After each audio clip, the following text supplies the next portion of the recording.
Au départ, je pensais que je savais déjà tout, puis là, je me rends compte que c'est loin, loin de cas. Mais j'ai fait du breakdance. Ah oui? Bah bien sûr. Je n'ai absolument rien créé à Boulogne. Pas avoir peur, ne pas se sauver, être honnête. Non, mais c'est que je suis un grand bavard. Oui, je t'écoute.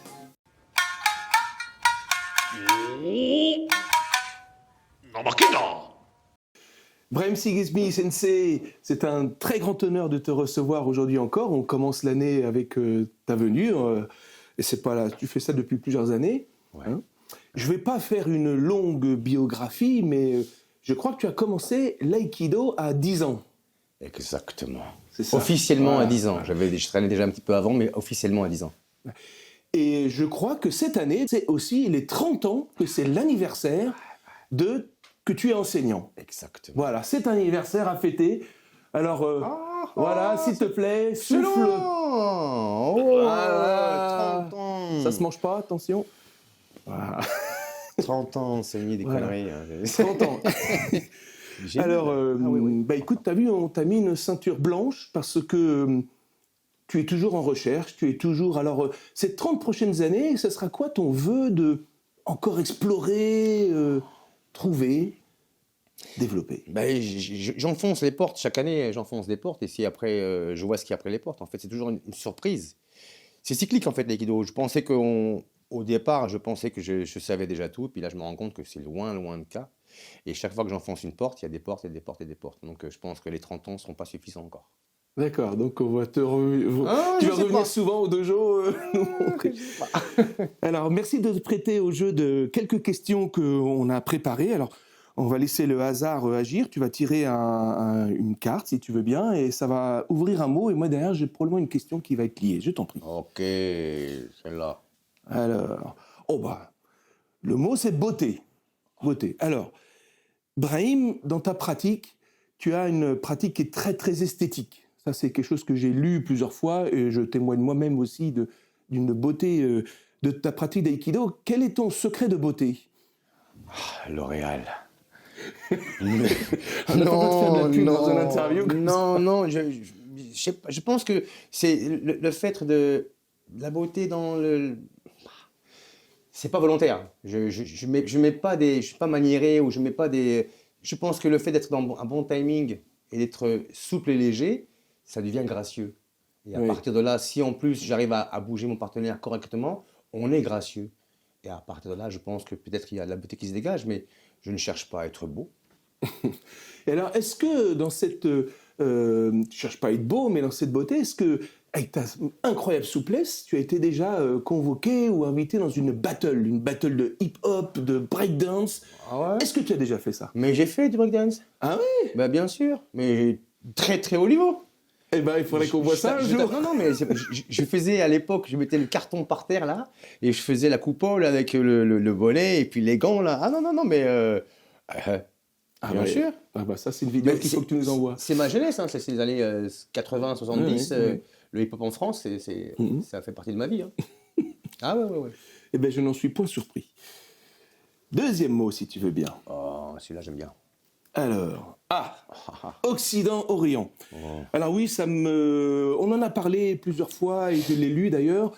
Et tu as dit un peu de manière un peu peut-être rapide, mais ça peut demander une explication, qu'en Occident, on a une pratique qui est un peu cérébrale. Et qu'en Orient, on a une pratique qui est plus corporelle. Est-ce que tu peux développer un petit peu? Oui, l'Occident déjà, on parle beaucoup. Mhm. Je vais pas dire génétique, bon, à moins qu'on aille faire un tour en Italie, mais essayer de faire un cours en Italie pour des muets, c'est pas possible. Même un muet, il parle en Italie. Mais non, mais je crois que c'est culturel. Nous, on doit toujours passer par le cerveau. Donc le cerveau, il faut donner des informations, il faut parler. Alors c'est bien, il faut donner des explications, mais il faut les ressentir. Et à l'Orient, c'est la même chose, donc, mais dans le sens contraire. C'est bien beau de ressentir les choses, mais à un moment donné, il faut aussi les expliquer. Donc je pense que dans les deux cas, il faudrait mixer Occident et Orient. Et là, je pense que... Alors, est-ce que je pratique quelque chose qui vient d'Orient en étant originaire d'Occident? Peut-être. Mais je sais que l'ancienne génération qui est un petit peu au-dessus de moi, elle n'est pas d'accord. Quand ils me disent que j'explique un petit peu trop. Alors oui, c'est effectivement la question que je me pose, Ouais. puisque je te pense plutôt corporel, hein, même très corporel. Oui, oui, oui. Alors c'est pour nous faire plaisir que tu parles autant dans les stages? Non, mais c'est que je suis un grand bavard. Tout simplement. Tu es quelqu'un de complet. Ouais, et puis non, sinon, non, j'aimerais démontrer l'aïkido uniquement par le ressenti, mais non, on ne peut pas faire ça parce que il y a un truc important. Par exemple, lorsque tu prends ton partenaire et que tu lui fais la technique, il ressent. Et des fois, je demande qu'est-ce que tu as senti? Ah, et qu'est-ce que vous avez vu? Oui. Il y a un monde. Donc c'est pour ça que je pense qu'il faut expliquer et ressentir, puisque dans les deux cas, il y a un monde. Mm. Donc rester que dans un seul, c'est pas bon. Il faut les deux. Mm. Moi, c'est comme ça que je vois les choses, hein. Alors, je détiens loin de là la vérité, mais personnellement, moi, ça me convient, cette façon-là. Eh bien, nous, ça nous convient aussi.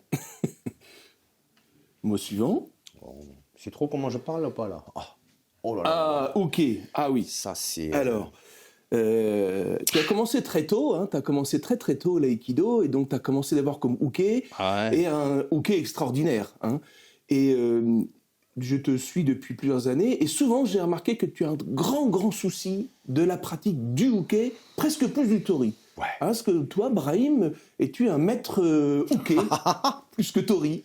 Non, mais j'ai commencé donc à l'âge de 10 ans, et à l'époque, il n'y avait pas de cours pour enfants. En tout cas, où j'ai appris avec comme enseignant papa. Donc, bon, un papa de l'ancienne génération qui, lui, n'était pas trop dans la discussion, mais plus dans le ressenti et plus avec son fils. Donc, j'avais du mal à faire les techniques.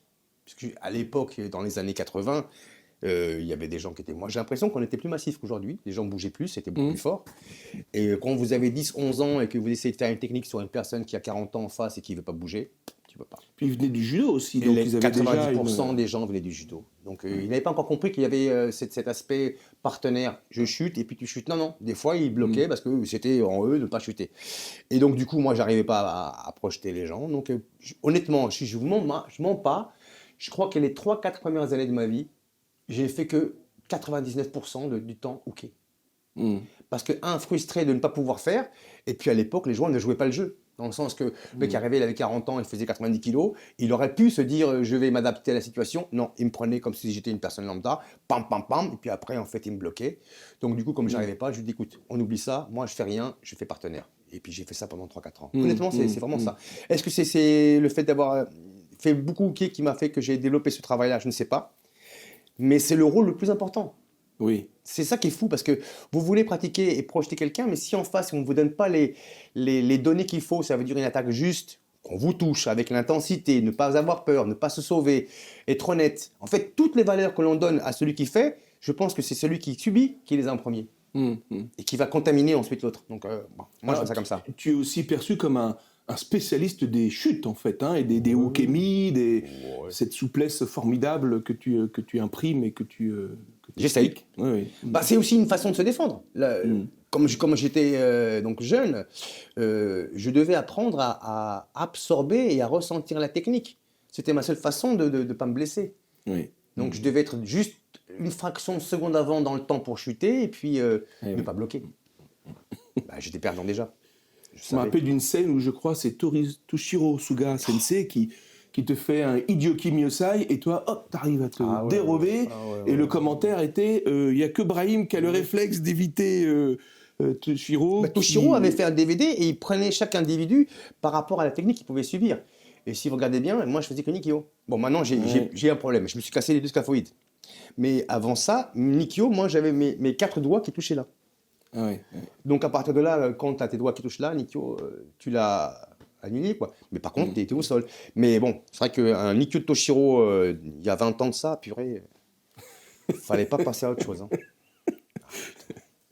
Mot suivant? Oui, celle-là j'aime bien. Ah, t'en as pris 2 là. Ah, alors on va prendre celle-là. Alors, Boulogne. Ah oui, Boulogne, c'est la création de ton dojo que tu as créé à Boulogne. Et figure-toi qu'il y a des mauvaises langues qui ne peuvent s'empêcher de rajouter derrière Billancourt. Donc, que dis-tu à ces gens qui disent qu'il y a une Billancourt à Boulogne?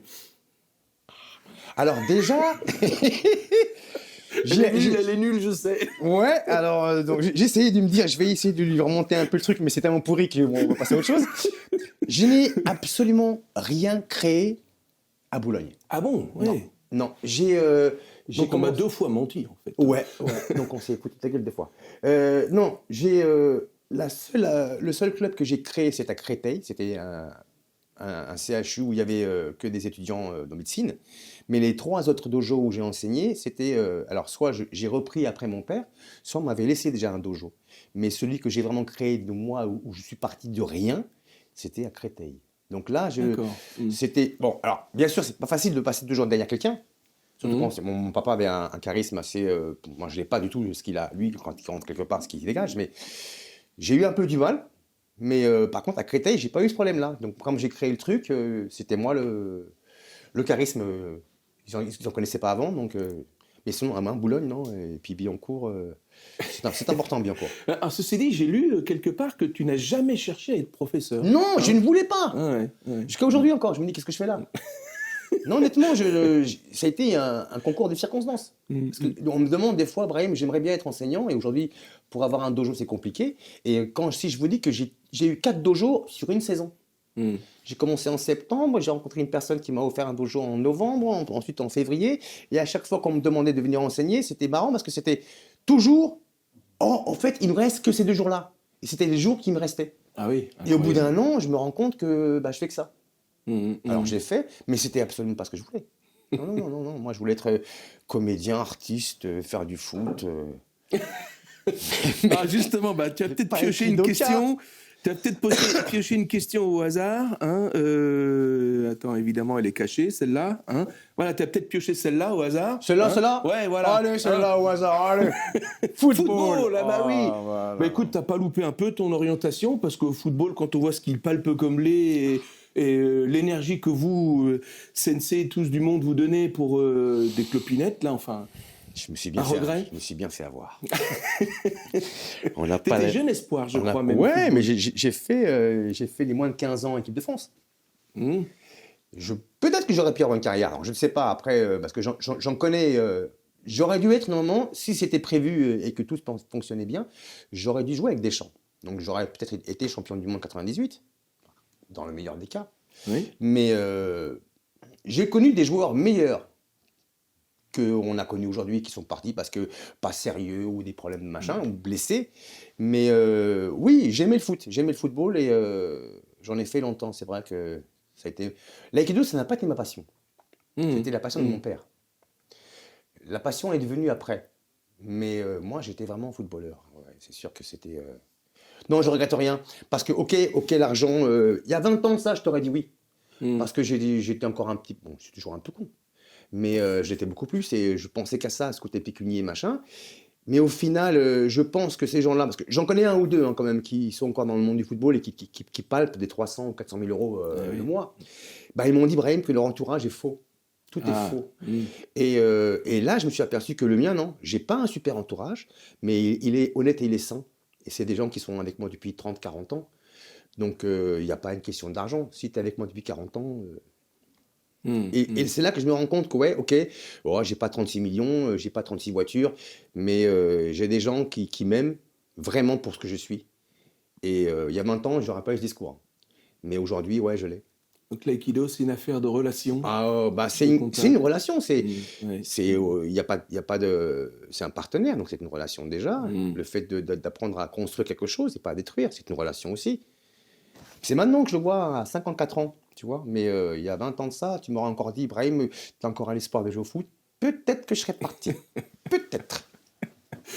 Tiens, voilà, quand une... Je choisis au truc hasard. hein, Quel hasard laissons faire ici le dans hasard. coin. Alors, VDB. VDB, René VDB, que tu as connu. Alors, René VDB, il avait un point commun avec ton père. Hein, il avait, au-delà de la pratique passionnée de l'aïkido, c'était aussi quelqu'un qui ne félicitait jamais, l'encourageait beaucoup, mais de manière indirecte. Oui. Est-ce que tu as retrouvé ça avec René ou je crois que vous aviez un lien fort tous les deux aussi?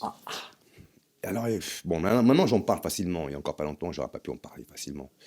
J'ai eu la chance de connaître mon grand-père. Bon, je suis d'origine algérienne, donc j'ai connu mon grand-père quand j'allais en Algérie chaque année jusqu'à mes 18 ans.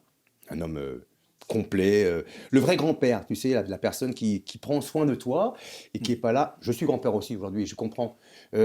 je suis pas là pour réprimander. Dès qu'il y a un problème, puis tu rends aux parents. Moi, je suis là que pour encourager, que les bons côtés. Et donc, j'ai connu mon grand-père là-dessus. Mon père, c'était tout le contraire, c'était machine de guerre, comme tu dis. On ne te dit pas que c'est bien parce que c'est normal. Et est arrivé dans ma vie VDB. Et c'est marrant parce que VDB, ça n'existe pas dans la vie, mais vous avez votre père et votre grand-père. Et vous avez quelqu'un entre les deux. Et bien, VDB, c'était ça. C'était mon grand-père. Il savait me dire du bien, contrairement à d'autres personnes. Avec Philippe, on est l'un des rares qui nous a vraiment... Philippe Coucouni. Ouais. Avec Philippe, il nous disait ce qu'il pensait de nous. Et puis, c'était des choses vraiment gentilles. Il nous le disait. Pas ouvertement devant tout le monde. Et puis, il savait aussi me réprimander. Donc, j'ai trouvé en VDB, je ne sais pas comment je peux... Un papa grand... Comment on pourrait... Un mix entre le papa et le grand-père. Tu vois, c'est un grand frère. Non. Non, parce qu'il y a plus de respect encore que j'avais pour René. Et ça a été, je sais pas, ça a été fort. Un grand-père, papa, je sais pas. Mais tous les deux étaient identiques, hein, parce qu'ils avaient en plus un point commun. Bon, je le dis comme ça, mais un point commun, oui et non. Ils ont fait la guerre en Algérie l'un contre l'autre. Ah oui. Et oui, puis une fois, ils étaient à la maison, puis ils parlaient d'un truc, et puis ils parlaient d'un événement, d'un endroit, d'un jour, d'un moment. Et ils se sont rendus compte que tous les deux, ils étaient, mais pas du bon côté. Oh là là là là. Et donc, moi, j'ai écouté ça à ce moment-là. J'étais en train de faire le thé chez moi et je reviens et j'entends plus rien. Et je reviens et ils ont découvert en fait qu'ils étaient en train de se tirer dessus l'un Donc contre l'autre. finalement, heureusement que c'était deux mauvais combattants. Ouais. Ou deux bons qui évitaient. Tout très bon. Et quand je reviens à ce moment-là, je les vois tous les deux en train de pleurer, bras dans les bras. Ah oui, oui. Ouais. C'était bizarre Ça, comme fort. sensation. Ouais, et ils avaient 19 ans tous les deux à l'époque. Donc, deux jeunes fous furieux. Un qui a été... Parce que René était un peu un bras cassé dans l'armée, donc ils l'ont envoyé un petit peu en avance. Et mon père qui était d'origine algérienne, donc en Algérie là-bas. Mais c'est marrant parce qu'ils sont partis de tout et de rien. Et j'entendais l'Algérie, un endroit, un truc, et puis à la fin... Formidable que la vie offre aussi ses retrouvailles c'est possibles. C'est fou. Et moi qui suis entre les deux. Tu vois, c'est marrant, quoi. Ouais. Merci pour ce témoignage. Et je vois que tu l'as mis de côté. Tu n'as pas mis avec les autres. Ouais, c'est peut-être non, bien. parce que c'est pas pareil. Je t'en prie. C'est déjà quelqu'un. Aniki. Aniki, bah justement, grand frère, tu l'as cité ce mot. C'était une expression qu'avait utilisée Léo Tamaki à ton propos, qui a des propos très très admiratifs envers toi, mais il t'a aussi traité de bandit. Oui. oui. Bah oui, c'est pour ça. Je suis son grand frère, mais je suis un bandit. Non, il a pris son courant, et j'ai aucun souci avec tout ça. Après, on juge. Souvent, on le juge, mais on ne le connaît pas. Mais c'est vraiment marrant parce que Léo, il est vraiment japonais. C'est-à-dire qu'il ne montre pas qui il est. Alors, il donne cette apparence. Alors, bon, après, il a cette image, il véhicule. Moi, je ne suis pas comme ça. Moi, je ne sais pas me vendre. Ce n'est pas mon truc. Lui, il est à fond dedans. Mais quand vraiment vous le connaissez, c'est marrant parce qu'il est complètement l'opposé de ce que j'entends. Ah oui. Mais complètement. Alors, moi, je le connais bien parce que j'ai fait plusieurs voyages avec le Japon. Donc, le premier où je suis resté après avec lui, chez lui. Parce qu'il en organise tous les ans, hein, je crois, des voyages au Japon. Mais on a fait le premier, c'était si un jour tu peux l'interviewer, il va te dire. Il en a fait une vingtaine depuis, mais le premier, c'était une expérience pour lui aussi. Et puis, on était vraiment une équipe, on était 4 ou 5, on n'était pas nombreux. Et on a eu tous les problèmes inimaginables au premier séjour. Ce qui fait que grâce à ça, après, il a pu monter les suivants. Mais c'est là qu'on s'est vraiment découvert, parce qu'on est restés ensemble pendant 15 jours, 3 semaines après ensemble. Et c'est vraiment un garçon sur qui je peux compter, quoi. Et moi, pourtant, je le connaissais déjà avant, mais c'est là que j'ai découvert, mais Léo n'est pas Léo que... Il y a des gens comme ça qui savent faire ça. Ils vendent une image, mais c'est pas ce qu'ils sont. Et quand tu les connais... moi, c'est quelqu'un qui est vraiment formidable, quoi. C'est un grand frère, avec plaisir. Si j'avais un petit frère comme ça, ce serait avec plaisir. Ah ouais. On lui dira. C'est pour ça que j'ai accepté. Parce qu'on peut bien être le grand frère, mais il faut aussi que j'accepte que tu sois mon petit frère. Oui. Et j'accepte qu'il soit mon petit frère. Ah ouais. Bon... Alors. Koshi. Koshi. Ah ben oui, voilà. Ça aussi, je mets là aussi. T'aimes bien aussi? Non, c'est pas que j'aime bien. Ah. Je reviens encore à ma jeunesse avec mon papa, ancien judoka. Chaque technique, chaque cours qu'on faisait, on avait Koshinage. Donc pour moi, Koshinage, c'est pas une technique que j'ai appris pour les passages de grade, comme je vois la plupart du temps des gens qui Et arrivent que à... pour les passages Oui, de grade, quoi, voilà. oui. Nous, j'ai appris Koshinage d'entrée. Donc mon père, à l'époque, faisait peut-être, allez, maximum 3 techniques.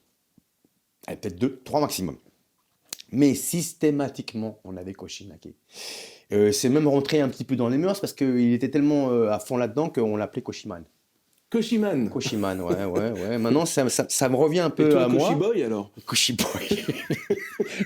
Mais non, mais c'est marrant parce que c'est pour ça que ça me rend fou quand on me dit des fois, oh, Brahim, t'es bon en koshi, tu peux nous montrer. Et j'ai l'impression que c'est une technique qui sort de l'ordinaire, alors que non.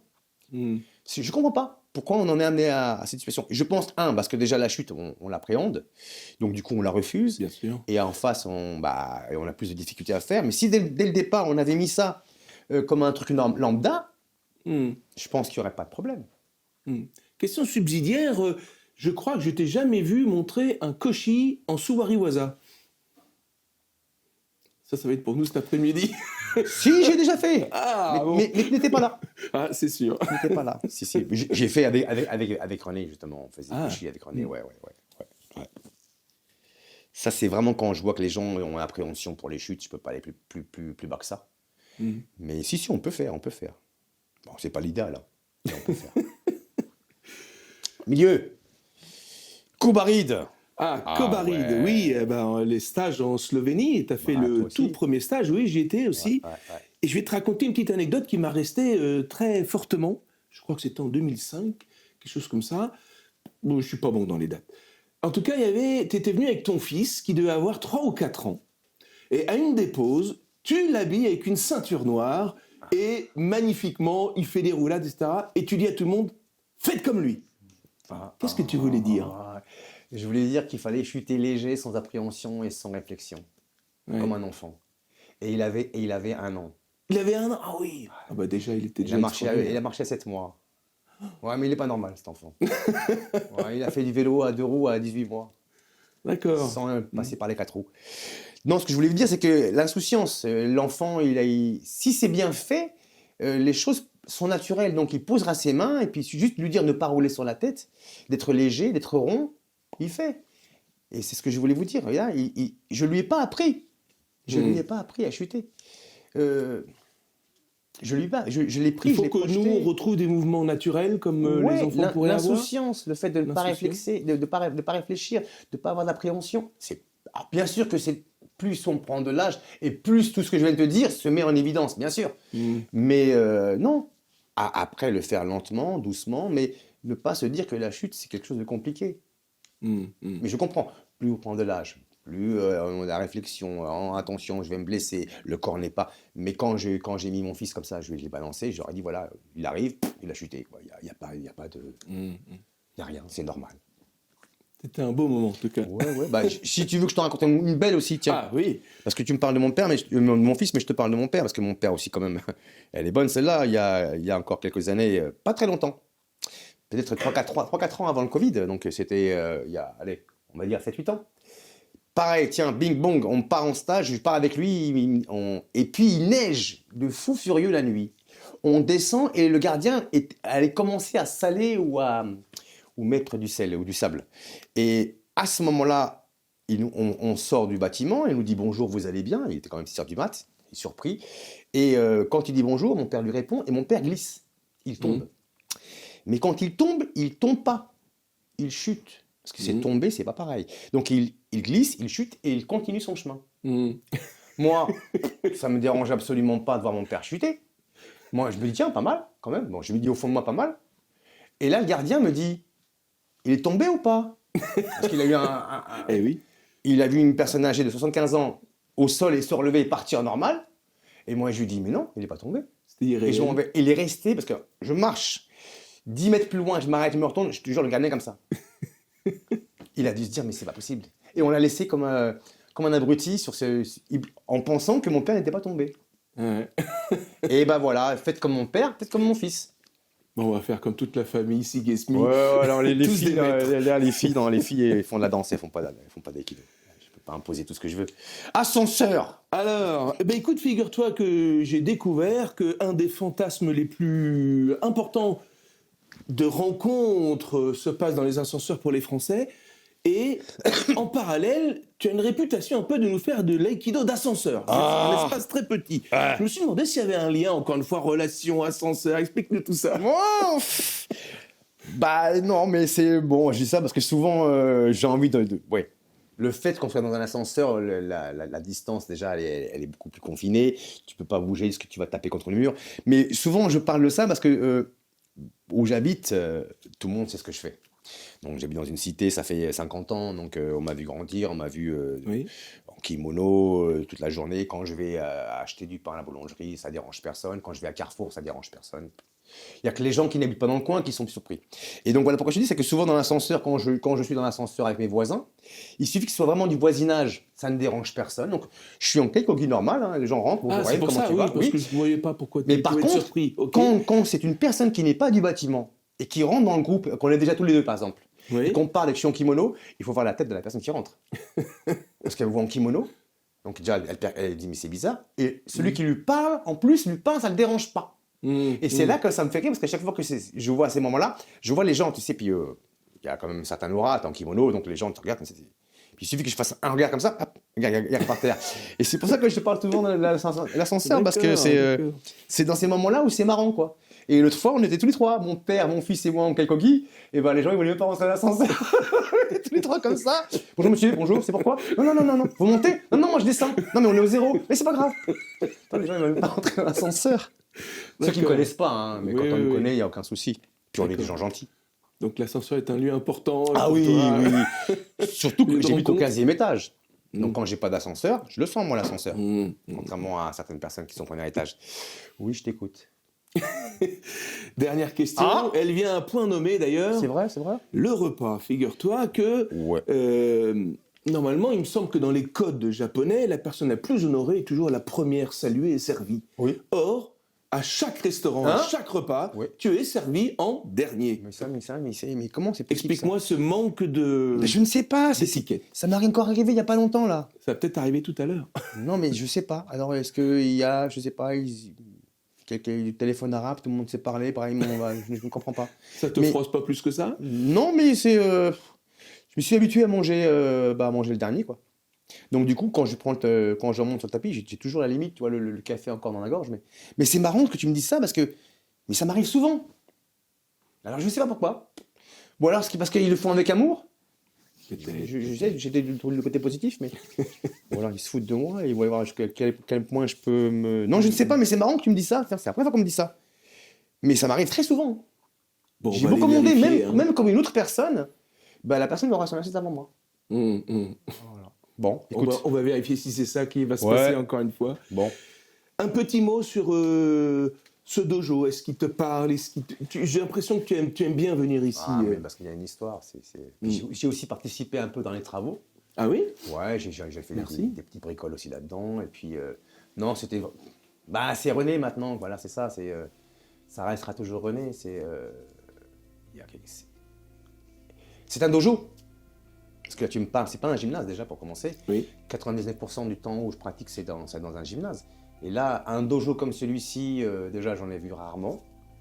Mais même au Japon. Maintenant, faut pas croire, il y en a de moins en moins. Mais celui-ci, il a une histoire, il y a quelque chose. Alors, on n'a toujours pas un portrait de toi dans ce dojo. Ouais. C'est pour ça qu'on fait régulièrement des affiches pour que tu sois parmi nous. Mais j'ai pas à être dans ce dojo. Pourquoi? Non, c'est René, oui, moi je suis de passage. Ma photo dans ce dojo, non. Moi j'ai la photo du dojo dans ma tête. Mais j'aimerais pas avoir ma photo dans le dojo. Bon, d'accord. Tu vois, Bon, alors, après tu vas me dire, alors est-ce que VDB est dans le dojo? Oui, il est dans mon dojo, la photo. Mais ça c'est mon problème. Merci infiniment, Brahim Sigesmi Sensei, de nous avoir accordé cette interview et de venir nous voir aussi régulièrement. On adore. Et écoute, une nouvelle année qui s'ouvre. Et puis, au plus tard, rendez-vous l'année prochaine. Ouais. Plein d'amour, bonheur et santé à tout le monde. Merci. Allez, ciao.